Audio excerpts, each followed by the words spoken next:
एक उद्यान आहे तिथे मंत्री मोदयांनी मला सांगितलं की एक आपण ओपन सायन्स पार्क देखील तयार करतो।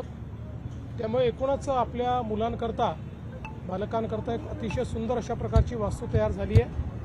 मी स्वतः माननीय मुंबईच्या महापौर आणि मुंबईचे आयुक्त यांना विनंती करणार आहे की त्यांनी आपल्या महानगरपालिकेतल्या शाळांमधले जी मुलं आहेत त्यांना या ठिकाणी आणावं आणि त्यांनाही इथल्या सगळ्या वातावरणाचा आनंद हा घेण्याची संधी द्यावी। मी या ठिकाणी महिन्याला 1 लाख विद्यार्थ्यांकरता खरं म्हणजे ही व्यवस्था उभी करण्यात आलेली आहे। त्या दृष्टीने मी आपल्या राज्याचे शिक्षण मंत्री दादा भुसे यांचं अतिशय मनापासून अभिनंदन करतो। सर, दुसऱ्या बाजूला आंबेनळी घाटामध्ये दुर्घटना घडली, त्या संदर्भात ट्विट सुद्धा आले, नेमकी काय सध्याची माहिती आहे? आता त्या ठिकाणी जे काही वर्क आहे ते चाललेलं आहे। 3 बॉडीज मिळालेल्या आहेत आणि अजून बॉडीज शोधण्याचा प्रयत्न चालला आहे, त्या देखील मिळतील।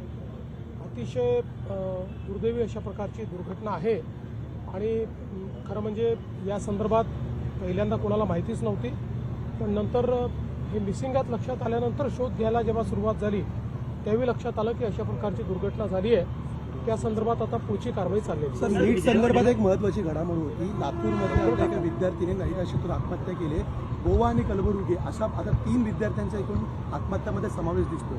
बघा, ज्या लोकांनी नीटमध्ये मिठाचा खरा टाकण्याचा प्रयत्न केला आहे त्यांनी विद्यार्थ्यांसोबत प्रचंड मोठा अन्याय केलेला आहे आणि आता केंद्र सरकारने आणि जी काही एक्झाम ऑथॉरिटी आहे यांनी याचा कॉग्निझन्स घेतला आहे, याची पाळंमुळं खोडून काढलेली आहे, अटक देखील झालेली आहे। मला विश्वास आहे पुढची नीटची परीक्षा जी आहे ही अतिशय योग्य पद्धतीनं त्या ठिकाणी होईल।